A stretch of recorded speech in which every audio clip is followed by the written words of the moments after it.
नमस्कार, एक बार फिर से हम हाजिर हैं आपका अपना कार्यक्रम डॉक्टर स्पीक लेकर, जिसमें हम समाधान करेंगे आपके कोविड-19 से संबंधित सभी प्रश्नों का, सभी शंकाओं का और सभी भ्रमों का। डॉक्टर्स का एक पैनल हमारे साथ रहेगा और मेरे साथ रहेंगी मेरी सहयोगी मुनमुन।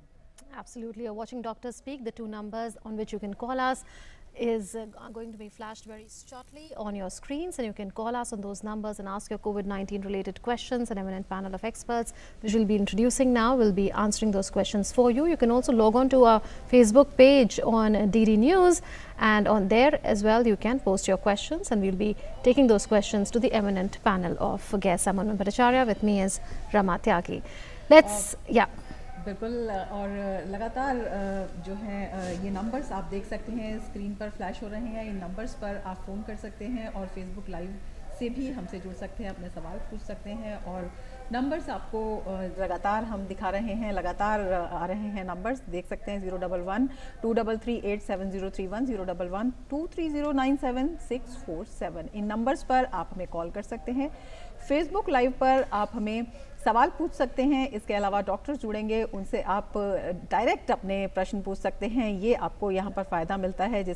और सबसे बड़ी बात ये है कि लगातार जिस तरह से सरकार प्रयास कर रही है, लगातार जिस तरह से जो डॉक्टर्स हैं वो कोरोना वॉरियर्स के रूप में लगे हैं, उससे कोरोना संक्रमण पर काफ़ी हद तक नियंत्रण पा लिया गया है। काफ़ी हद तक जो है जो टेस्ट है, ट्रैक है और ट्रीटमेंट है, इस प्रक्रिया में लगातार वृद्धि आ रही है। जो रिकवरी दर है वो लगातार बढ़ रही है और मृत्यु दर है वो लगातार कम हो रही है। तो घबराने की ज़रूरत नहीं है, सिर्फ जो सही दिशा निर्देश हैं उनका पालन करने की ज़रूरत है और जो भी गाइडलाइंस आती हैं उनका पालन करने की बहुत ज़्यादा ज़रूरत है। और कोई भी अगर आपको शिकायत होती है तो डॉक्टर से उसका समाधान लेने ज़रूर जाएं, सेल्फ मेडिकेशन ना करें, ये इसमें सबसे ज़्यादा ज़रूरी है। हालांकि इम्यूनिटी बूस्टर्स हैं, बहुत सारी चीज़ें हैं जो कि मार्केट में उपलब्ध हैं, लेकिन डॉक्टर की सलाह पर ही इनका इस्तेमाल करें। Absolutely. India is winning the fight against COVID-19, as Rama, my colleague, just told you, and that's because the recovery rate is increasing. It's closing into the 80% mark, and the fatality rate is well below the 2% mark. Our eminent panel of experts and doctors have joined us now. Let me introduce them to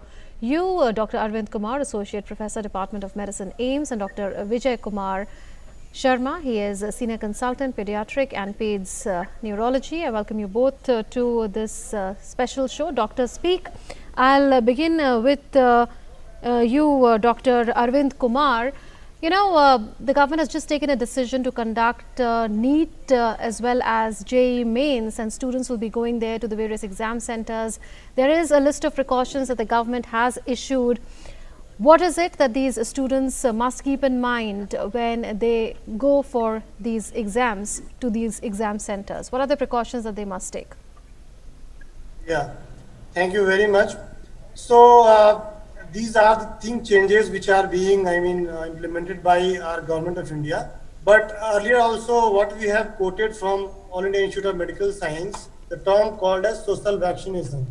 So I again want to reiterate the importance of social vaccination. What is social vaccination? So the dictum and the rule goes for same and each and every one. That is, the components are same. We are I've been repeating it from very initial days. It is social distancing, it is proper masking and proper hand hygiene. And the fourth is avoid crowded places. So these four things in cumulative, this is called as social vaccination. If you do these four things everywhere, whether you are in examination hall, whether you are appearing for intensive required duties, these four steps you follow, you would be avoiding major calamities as far as considered for yourself. बिल्कुल। और callers भी हमारे साथ जुड़ने लगे हैं। हमारे साथ एक कॉलर जुड़े हैं, दिलीप विश्वकर्मा, भोपाल से हमारे साथ जुड़े हैं। जी दिलीप जी, पूछिए अपना सवाल।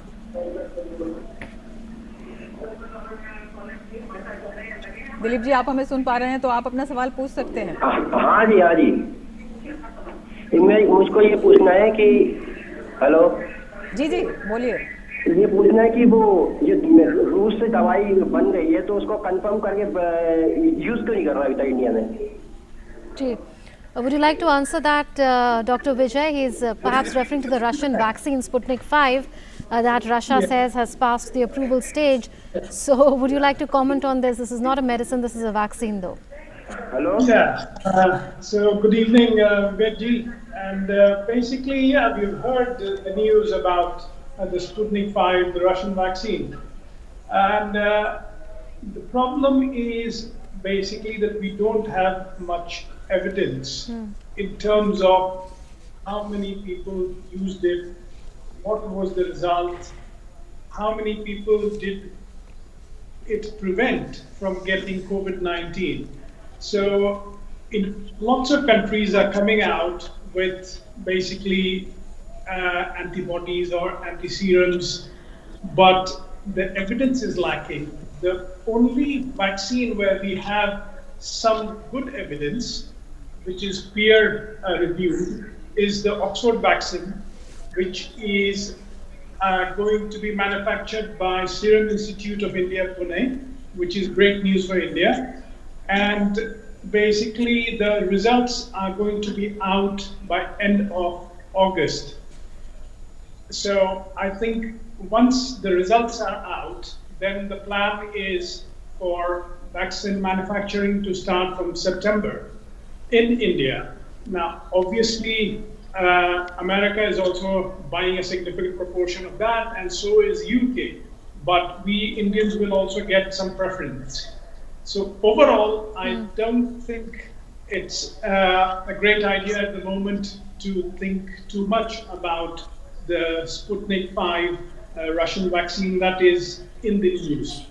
Dr. Arvind, one question has come in to us on email, and it's by a senior citizen. He'd been trying to call us over the past many days but couldn't get through because our lines are usually busy. So the question is from 86-year-old Mr. Kapoor, who says that while he is 86, his wife is 79 years old, and they're managing everything all by themselves over the last 5 months. They're not calling maids home, but they feel the strain now. They're now irregular in daily walking and exercise, and they have a medical condition as well. He says, I had bacterial pneumonia in January 2018, and I'm quite okay now. I inhale 1 capsule of Foracort 400 every morning.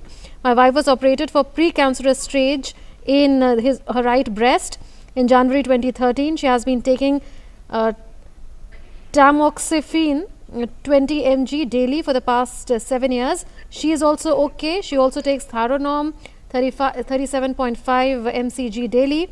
Please advise us if it would be safe for us to call our maids, especially for cooking.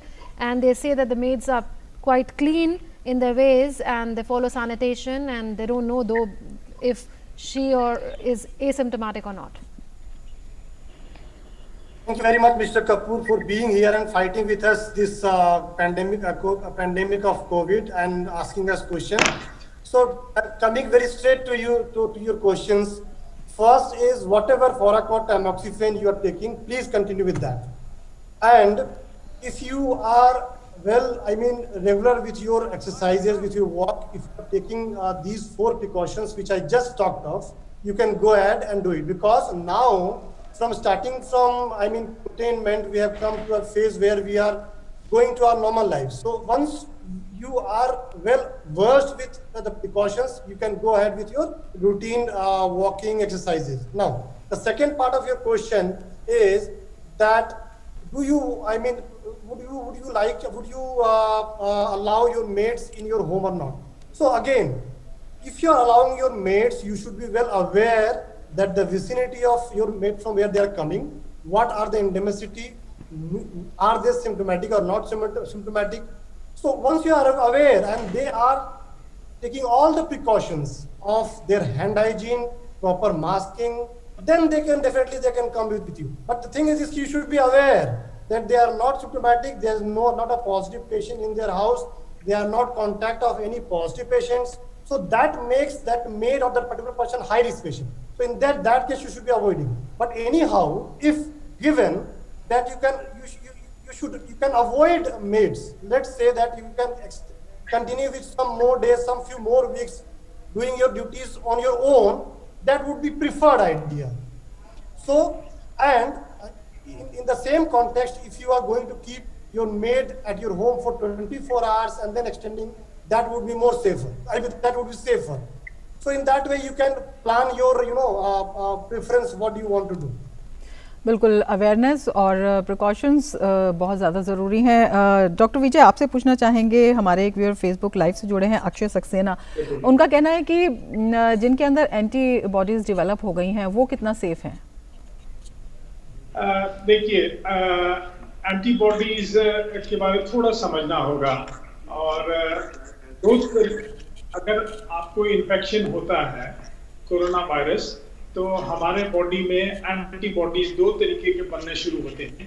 एक होता है IgG antibodies, जो कि infection से तुरंत लड़ने के लिए मदद करता है, और दूसरा होता है IgM एंटीबॉडीज, जो कि थोड़े लंबे दिनों के बाद, 3 हफ्ते के बाद बनना शुरू होता है, और वो लंबे देर तक और या लंबी अवधि तक मदद करता है। तो एंटीबॉडी टेस्ट का मतलब ये हुआ कि अगर आपको कोरोना है, आपके बॉडी ने फाइट किया उस इन्फेक्शन के अगेंस्ट, और आपके अंदर कोरोना से लड़ने की शक्ति आई, तो it provides you that immunity. So if you are positive for IgM antibodies, तब आप ये समझें कि कम से कम अगले 3-4 महीने में आपको दोबारा कोरोना नहीं होगा। और अगर उसके बाद का अभी हमारे पास इतना रिसर्च डेटा नहीं है कि हम आपको जरूर बता सकें कि ये जिंदगी भर ये इम्यूनिटी रहेगी, लेकिन हमारा अंदाजा है कि ये करीब साल भर इम्यूनिटी आपको रहेगी, और तब तक हमारे पास और रिसर्च डेटा आ जाएगा, तो उससे हम आपको ज्यादा जानकारी दे सकते हैं। लेकिन प्रिकॉशंस इन्हें भी लेने होंगे। इसलिए अगर एंटीबॉडी पॉजिटिव है IgM, तो I think it is sensible कि आप प्रिकॉशंस लें, लेकिन आप थोड़ा उतना ज्यादा डरने की जरूरत नहीं, क्योंकि आपको हो चुका है, आप पॉजिटिव है एंटीबॉडीज को, तो आपको होने के चांस बहुत कम है। Dr. Vijay, the ICMR DG said yesterday that irresponsible people who were not following the norms to prevent the spread of COVID-19 were driving coronavirus pandemic in India. So we are seeing that there is a sense of fatigue that has set in. People are not taking the precautions that they should be following as seriously as they were, say, earlier. So what would you say to everyone? I mean, should they now understand that this is a new normal, their habits need to change forever now going forward? I think overall it is eminently sensible to practice, mask and overall at least. Dr. Vijay, we'll return to that. There's a caller I think who's with us. Maninder Singh is joining us from Ghaziabad. Ji Maninder जी, आप हमारे साथ हैं क्या अभी? Wait कर रहा हूँ. Yes, please go ahead. Ask your question. हाँ सर, ये RT-PCR टेस्ट जो है ये 48 आवर्स में होता है, तो अभी 20 आवर्स में जो टेस्ट रिजल्ट दे रहे हैं तो वो सही है, रिजल्ट रिलायबल है? डॉक्टर, रिजल्ट दो तरीके का होता है। एक होता है जिसको कि PCR टेस्ट है, जो कि सबसे सेंसिटिव और स्पेसिफिक टेस्ट है। उसका रिजल्ट जो आता है वो 24 घंटे में आता है। लेकिन दूसरा जो उसका एक ऑल्टरनेटिव आया है वो थोड़ा आसान है करने में, वो कम समय में भी आप दे सकते हैं, उसका रिजल्ट जल्दी आ जाता है। लेकिन डिफरेंस है कि जब आपका PCR नेगेटिव है तो इसका मतलब आप पक्का नेगेटिव है, लेकिन RT-PCR में फॉल्स पॉजिटिव भी आ सकता है। तो इसका मतलब हुआ कि अगर आपका RT-PCR पॉजिटिव है तब तो आप पक्का नेगेटिव हो, लेकिन अगर नेगेटिव है तो बिना PCR के हम ये डेफिनेटली नहीं कह सकते हैं करीब 20 से 25% लोगों में कि वो डेफिनेटली नेगेटिव है।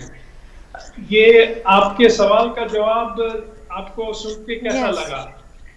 कुछ और पूछना चाहेंगे? No, that's about it. There's another caller who's joined us. Captain VK Kapoor joins us from Chennai. Yes, Captain Kapoor, please go ahead, ask your question.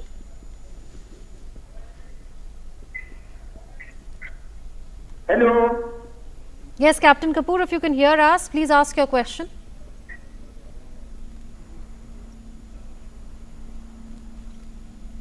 Captain Kapoor, if you can hear us, you've called us to ask a question related to COVID-19, I understand. We can hear you. Please ask your question. Yes. Okay. My name is Kapoor. I am 86 years old. My wife is 79 years old. We are on our own entirely. For the last 5 months, we've been managing everything by ourselves. But now we are feeling the strain, and I'm not able to. We are very irregular in our walking and exercise. Can we call our maids for work, especially for cooking, because they are quite healthy, and I don't know if they are asymptomatic or not, but they've got clean habits. So is it safe enough to call them, please? Captain Kapoor, thank you for calling us. We'll request our eminent panel of experts to answer that. Though they've answered this earlier, I took the question early on. But for your convenience, we will request Dr. Arvind to please answer that for you. Yeah, Dr. Kapoor, thank you very much for asking it again. I would again see, still this is a time of taking utmost precaution. That is not going anywhere. So if you have a possibility that if you can, keep your maid with you only, that is the preferred idea. Now, if that is not an option with you, so you can have an awareness that from where your maid is coming, there is not a single symptomatic patient in her home or in his home to which she is in contact with, or she herself is not in any symptoms. So if these are the scenarios and she is taking all the precautions which I just talked of, so in these scenarios you can safely continue with the maid. But the thing is you should be taking all the standard precautions, or possibly keep the maid with yourself. In that case, she is not going outside in the community and she will not be exposed to any other positive patients. बिल्कुल, एक और हमारे viewer हमारे साथ जुड़ गए हैं। मंजीत बाबा हैं जो फेसबुक लाइव से हमारे साथ जुड़ी हैं। वो कह रहे हैं कि उनकी बहन मुंबई से दिल्ली आ रही हैं और उनकी उम्र, अपनी उम्र वो बताती हैं कि 82 साल है और उनके हस्बैंड की उम्र 88 साल है, और वो कहती हैं कि क्या ये सेफ होगा अगर वो हमसे मिलने आती हैं, या क्या कुछ किया जाना चाहिए? डॉक्टर विजय। देखिए, जब ज़्यादा उम्र हो जाती है तो हम लोग सब जानते हैं कि आप इंक्रीज रिस्क ग्रुप में आ जाते हैं, तो इसमें आपको काफ़ी सावधान रहने की ज़रूरत है और कुछ बातों का विशेष ध्यान रखना है। नंबर एक है कि आपका उम्र के साथ आपका जनरल हेल्थ में अगर कोई दिक्कत है या आपको कोई क्रॉनिक इलनेस है, like diabetes, like hypertension, like any other significant medical problem, kidney problem हो या सांस लेने की दिक्कत है, तो डॉक्टरों की सलाह तो ये होगी कि आप अभी थोड़े दिन और रुकें। लेकिन मैं समझ सकता हूँ कि कभी-कभी आखिर 5 महीने 6 महीने हो रहे हैं, आदमी फैमिली से कितने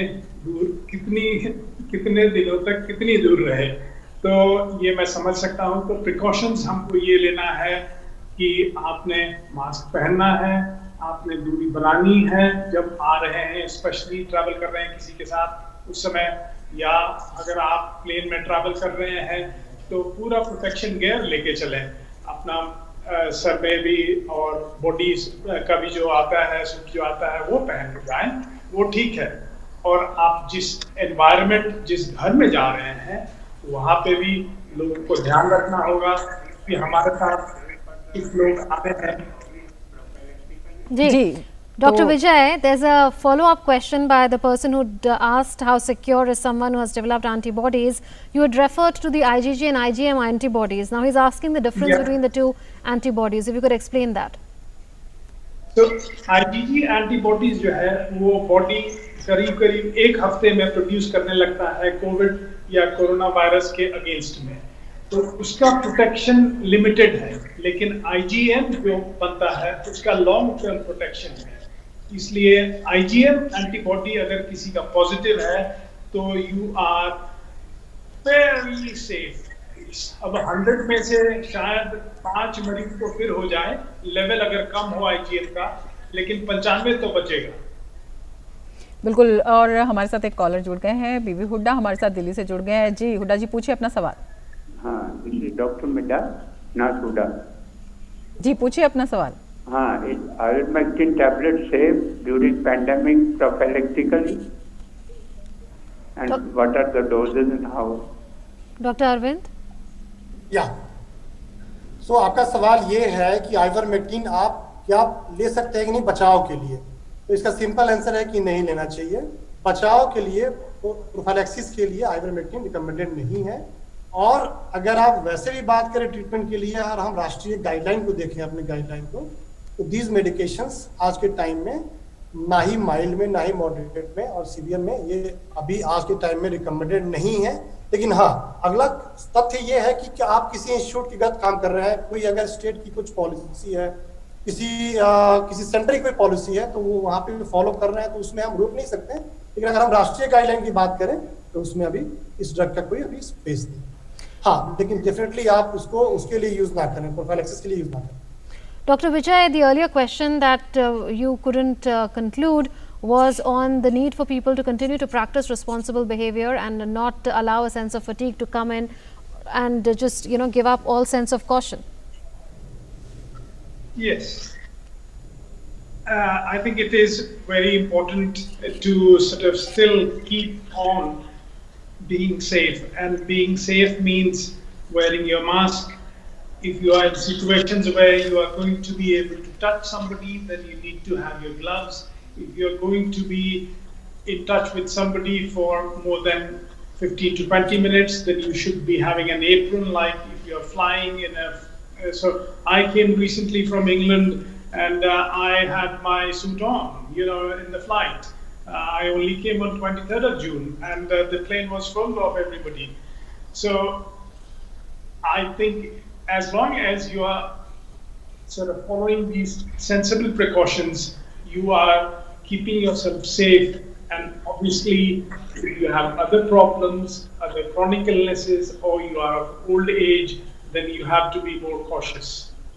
बिल्कुल, लगातार जो व्यूअर्स हैं वो हमारे साथ जुड़ रहे हैं। ज्योति अग्रवाल हमारे साथ जुड़ी हैं। उन्होंने कहा है कि उनकी उम्र जो है 61 ईयर ओल्ड है और वो कहती हैं कि क्या मॉर्निंग वॉक रिस्की है उनके लिए। डॉक्टर अरविंद, आप बताना चाहेंगे? ज्योति जी, मैं फिर कहना चाहूँगा कि देखिए, बेसिकली हम 7 महीने से की लगभग लंबी लड़ाई लड़ चुके हैं और सबसे अच्छी बात है कि सबका अच्छा सहयोग मिला। अब सबसे इम्पोर्टेंट बात है कि मान लीजिए कि ये कोविड चल रहा है, कब तक हम अपने नॉर्मल लाइफ से दूर रहेंगे? कभी ना कभी तो हमें इसका डर के सामना करना पड़ेगा। अभी हम जिस फेज में हैं, उस फेज में मैं बार बार ये रिपीट करना चाहूँगा, ये ऐसा समय है कि ग्रेजुअली हम अपने आप को ओपन अप कर रहे हैं, करना चाहिए पूरे प्रिकॉशन के साथ। अगर आप अच्छे से जो 3-4 जो सोशल जो स्टैंडर्ड प्रिकॉशंस हैं, आप हैंड हाइजीन कर रहे हैं, बाहर निकल रहे हैं तो आप प्रॉपर N95 मास्क पहन के निकल रहे हैं। बाहर निकलने के बाद जहाँ पे आप वॉक करते हैं, आप ध्यान रखते हैं कि आपसे कम से कम सामने वाले की दूरी 2 मीटर है, तो आपको घबराने की जरूरत नहीं है। अगर आप लिफ्ट के बजाय अगर आप नीचे वाले फ्लोर्स पे रहते हैं और आप स्टेयर्स यूज कर लेते हैं, तो अगेन वो ज्यादा बेटर आइडिया है। तो जब आप अपने बैक ऑफ माइंड पे ये रख रहे हैं कि आप हर जगह जहाँ पे जा रहे हैं आपका सामना कोविड से हो सकता है, तो मुझे पूरा यकीन है कि ऑटोमेटिकली आप अपना पूरा ख्याल रखेंगे और आप बचाव करेंगे। तो मन में इस भावना के साथ निकले कि हर आदमी कोविड कैरी कर सकता है, ऐसा जरूरी नहीं है कि हो, लेकिन आप अगर ये भावना रखेंगे तो आप ऑटोमेटिकली बचाव करेंगे और इन चार स्टेप्स पे ध्यान रखेंगे और डेफिनेटली हाँ, आप ध्यान करके अपना ये मॉर्निंग वॉक कर सकते हैं और करें, क्योंकि फिटनेस भी जरूरी है और उससे आपको जिंदगी के दूसरे आयामों में आपको हेल्प मिलेगी। Yes, Dr. Vijay, another Facebook user has asked a question. Nimi Sinha asks, my brother tested corona positive on the 16th of August and now his body temperature is varying between 97 and 98.5 degrees Fahrenheit. So what can we expect and how many days can he be healthy and test corona negative?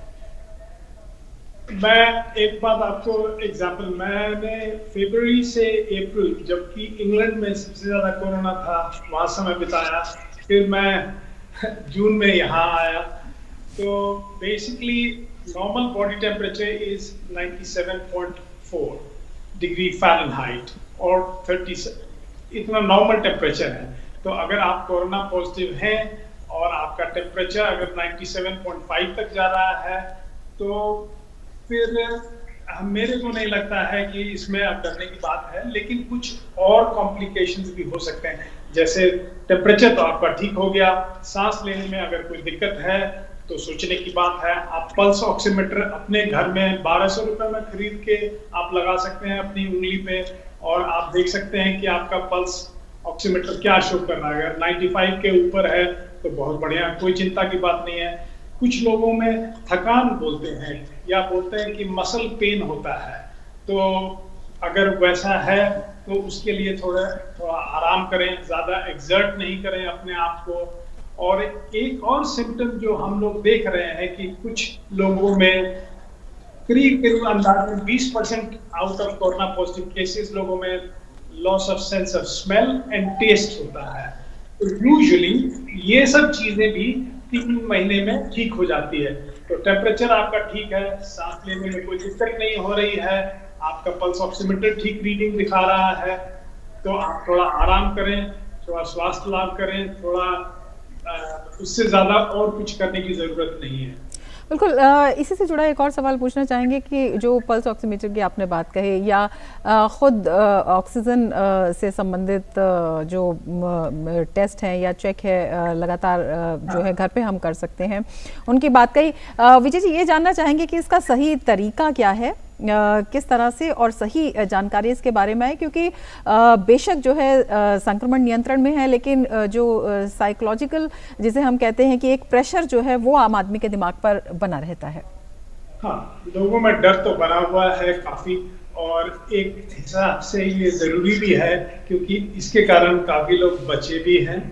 तो pulse oximeter जो है, अगर हम hospital में रहते हैं तो saturation monitoring जो हम लोग करते हैं, उसके साथ साथ और कुछ चीजें भी हम लोग देखते रहते हैं, जैसे हार्ट रेट हुआ, जैसे ब्लड प्रेशर हुआ, बाकी और जो आपका ईसीजी का ग्राफ है वो आते रहता है।